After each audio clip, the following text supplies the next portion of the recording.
everyone, my name is Lindsay and I work here at Lumaprints.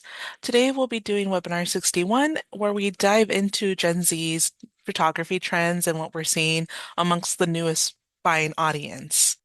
We'll discuss where Gen Z's attention is, driven towards and how I guess the online space has really shaped and curated a specific type of taste that a lot of our newer buyers have, and what we as people who sell art and photography, how can we cater to that a bit more concisely, if that is what you want, of course. Don't let this be a kind of video where you need to adjust your photography for it. It's just really good advice, considerations, and, more of a thought idea to bring into the sphere as you're selling your art, and maybe you want to redirect your art to market more towards the newer buyer. We'll be discussing popular trends, what we're seeing, what we're noticing ourselves, as well as just gaining an understanding of what was different from previous years and what is now. And also, just kind of to give you a refresher, last week we talked about the future of art printing, where we talked about how emerging technology is making printing all the more faster, all the more accurate, while also taking into consideration a lot of other aspects from previous years, or I guess history of printing. And the conclusion came to the fact that human elements and quality control and a lot of factors that we have used for many decades are still relevant to this day, such as hand stretching being a very involved process when it comes to having canvases made, for example, and other factors as well. If you're interested in that video, you can watch it after the webinar and they'll be on our YouTube channel. Just look up Lumaprints and it should be webinar 60. So with that being said, let's go back into this topic, which is Gen Z and what type of photography trends we're seeing.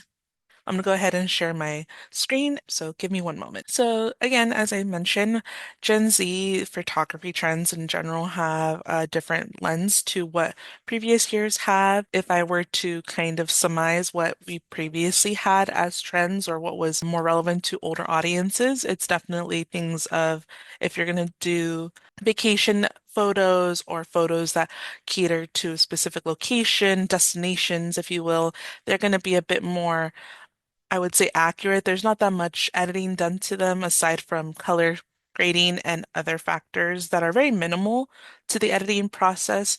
I will say that with colors, they're a bit more muted or very much not as edited as you might see, I would say, within this newer generation of audiences and what they like. I think that one of the key items or themes you'll see amongst Gen Z buyers is that they really lean towards the styles that feel cinematic, tones that are very cool, or if not, sometimes they'll lean even into the neons because it strikes a very compelling imagery. Hyperrealism is also another consideration where textures and colors are highly contrasted and feel very textural overall. The type of styles you'll see here kind of dominate social media, and this is kind of speaking more so on TikTok and Instagram, where imagery and visuals are very much key and a big part of what I would say the younger audience consumes. I think with so much that they see online, the visual striking colors and if not more like dreamy landscapes, for example, tend to bode well with them because it kind of differs from what they see. For example, if you're showing a carousel of your imagery, how is it different from, say, someone else making vacation content or destination content? There is, I would say, second element that needs to be interwoven for Gen Z to really have an appeal towards it, not only just to capture their attention, but also gravitate them towards the checkout and have them wanting to buy it. I think one of the tips that we would recommend here is that is this image something that's pretty standard, and how can we adjust for the composition? See it from a different angle when you're taking photos out and about. How can you change it from its usual more, this is a standard way of I would take this photo, maybe adjusting the angle, maybe rotating your camera a little bit to make it feel a bit more interesting, or if not different from what they usually see. Consider also editing so your colors feel a bit more bold, upping the saturation points, mixing with the color balances to get an interesting imagery overall. And with that being said, as I mentioned before, there is kind of a difference onto what captures a person's attention online, or specifically a Gen Z's attention online versus what they're willing to buy. And I think that even if you have a high engagement with your content online, it's not necessarily going to result in sales. If you yourself market yourself on social media, you probably are very well aware of this. I think that oftentimes it's a matter of like, yes, your photography may do well, but it's also there's another, I guess, step in the process in making sure your photos get bought, which is just considering what makes an image more palatable for someone to have it in their home. Consider what it would be more applicable. So, as I mentioned before, pastels are pretty popular amongst Gen Z right now. And even here, I decided to, use a compare and contrast here with a destination photo, and it's of the Eiffel Tower in Paris. While both images both have really beautiful color schemes, they have different moods. And they're both very strong images of themselves. This is not a conversation of which photo is better, but for today's audiences, they might lean towards the second photo because it has more of a pastel feel. The greens are very much evergreen, and the pinks really stand out. Whereas in the other one, I think there's some yellow hues and the pinks are a little bit more muted in comparison to the rest of the composition. So even these small tweaks that someone made, they could have very well had both the same mood and the same image when they took it, but it's all in the editing. As you can see, even the Eiffel Tower itself looks a lot more brighter in the second photo, and the sky is a bit washed out, if you will. But that appeals to the audience of today, whereas maybe the first image may appeal to an older audience. And it's just a matter of how we're shifting our views and how we're consuming imagery online and what would make the person more inclined to have the second photo in their home. Additionally, when you're ready to make your digital photos stand out from social media and make them more applicable to your store and how you're going to sell it to your audience, I think composition, color balancing, and understanding where your subject matter is within a photo. One of the things that is a consideration, I think, is offering two types of orientations, for example, as a smart way, because while artists who do traditional media with paint, they might be able to take an image and have a specific subject matter, but it might be a little bit harder to, I would say, crop it as need be. Whereas if you are working with photography, you have the ability to right then and there offer two orientations of the same subject matter, which could give you the versatility and the upper hand in the market today. So even with this one, not that this photographer took two different photos, but it was just me cropping the first image, which was the original one, into a landscape orientation. And the reason for this is that, you're offering your customer choice. And also because they have different visuals of what they could imagine this image for their house, just giving them that option alone makes it a more of a stronger choice for them, where they could feel very satisfied and say, "Ha, I could have this in my living room over my couch, or I could have, the more vertical image in the foyer, for example." Now, when it comes to color trends and how to maintain color across different formats, I will say that, as kind of mentioned earlier on, Gen Z really likes their muted pastels. And in contrast as well, they also love a bold neon and they love high contrast. So consider it as kind of a fun exercise, seeing how you can make a very normal, mundane photo into something a bit more compelling just by playing around with the color balance a bit more, upping the contrast and highlights within an image.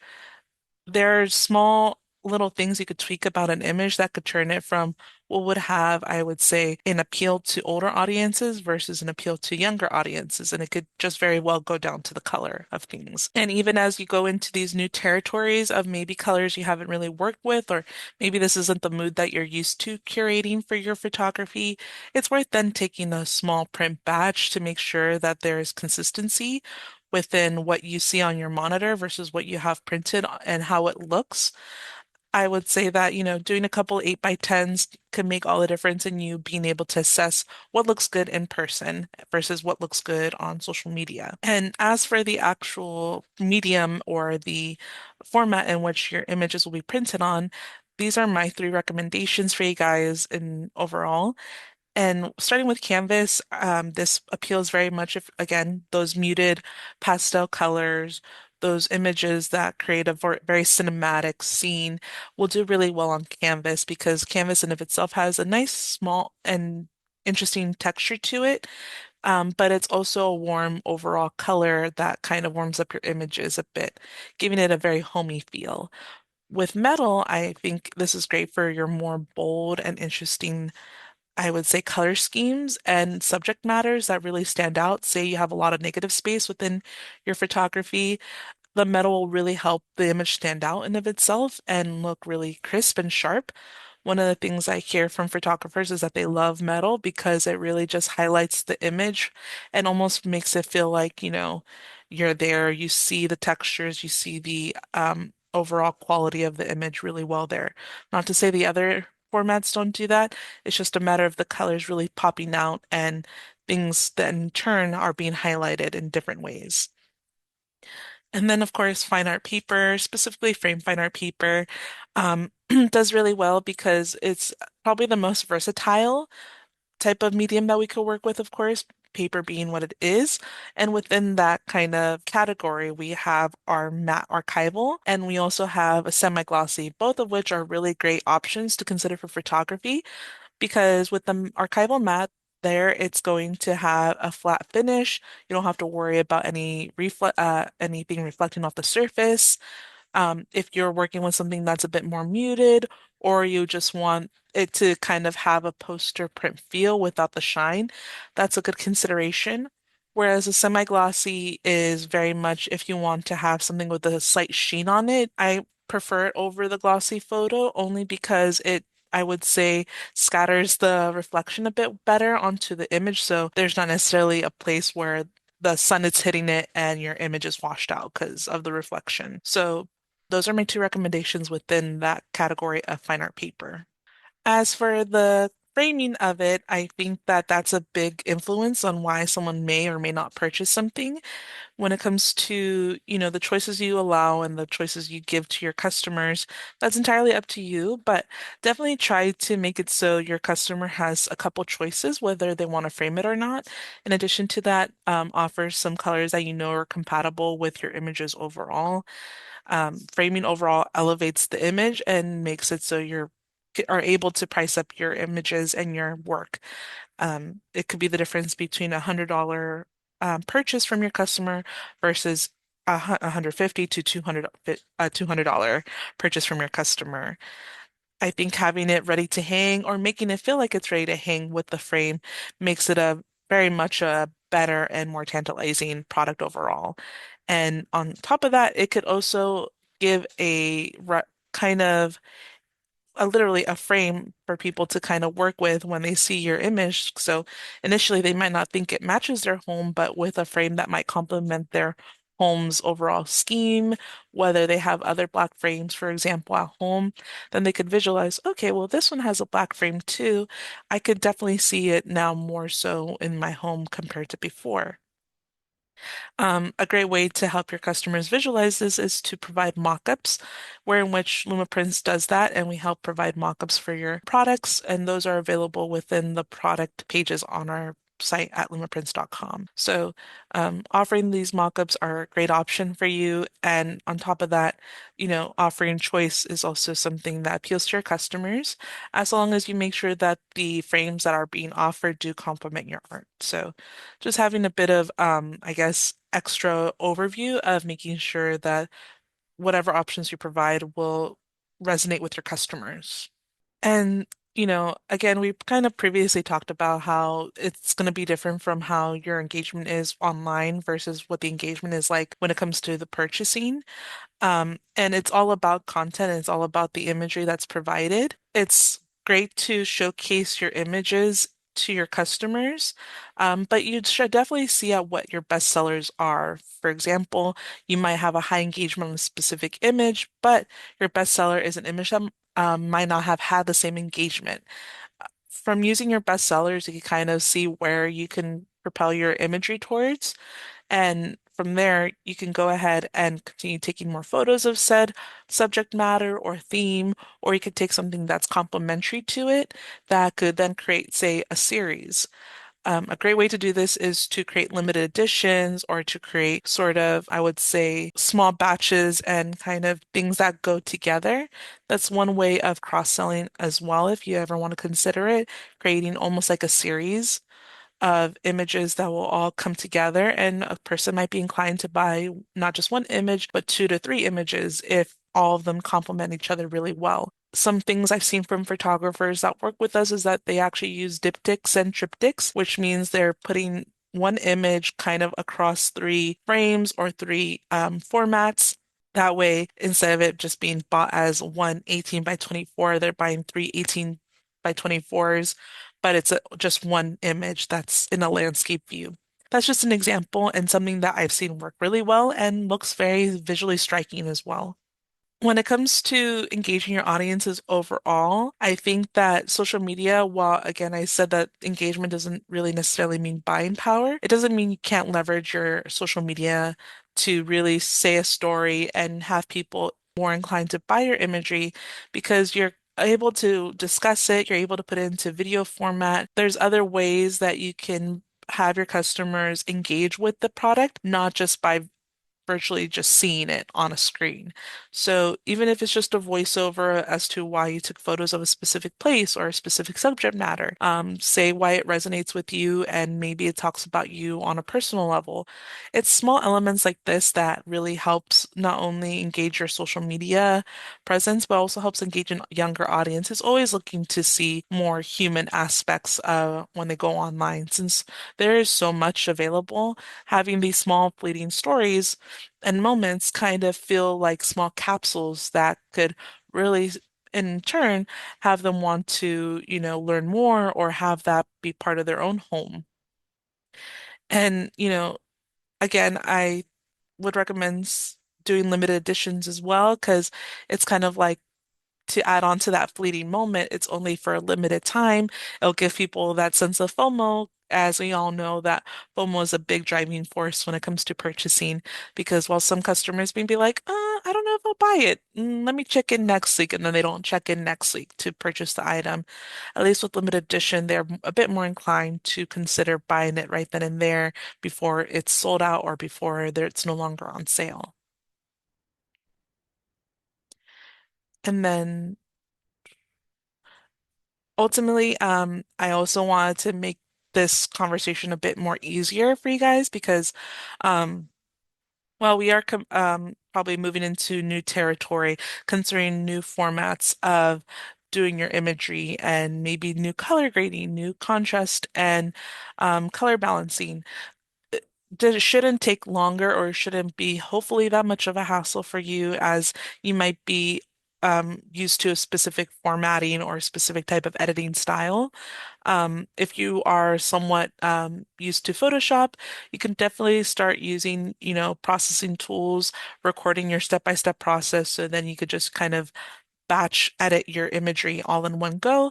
Something that Photoshop has offered since I can remember, but this kind of processing tool will help you be able to edit things all at once. Say you already have a catalog of a bunch of images that you feel like may appeal to you, Gen Z, but you're like, this is 100 photos. I don't feel like editing them all to, appeal to my audience all of a sudden.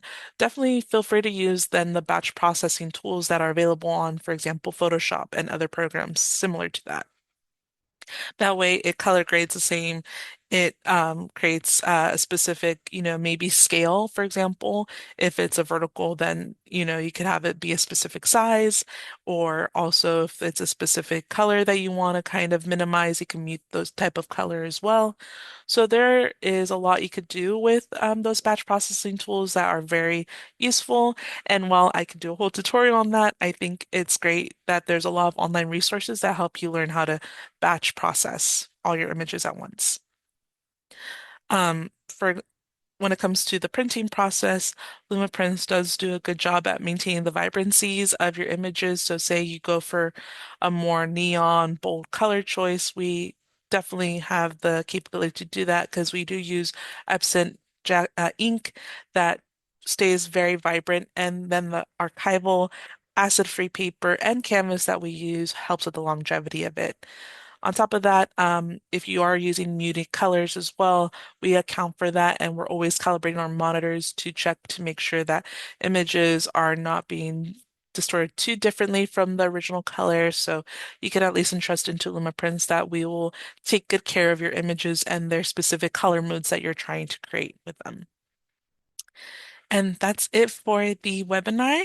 I will go ahead and just quickly address our question and answers that, or rather, questions that were submitted to us via the newsletter. So, someone asked, any tips on marketing ocean art, specifically sunrises and sunsets to Gen Z? Which is a great question. I know that we're talking about photography today, but this person asked specifically about ocean art overall. And I will say that ocean art is probably one of the more widespread, more appealing images that people like to have in their home, even amongst all age groups, not just Gen Z.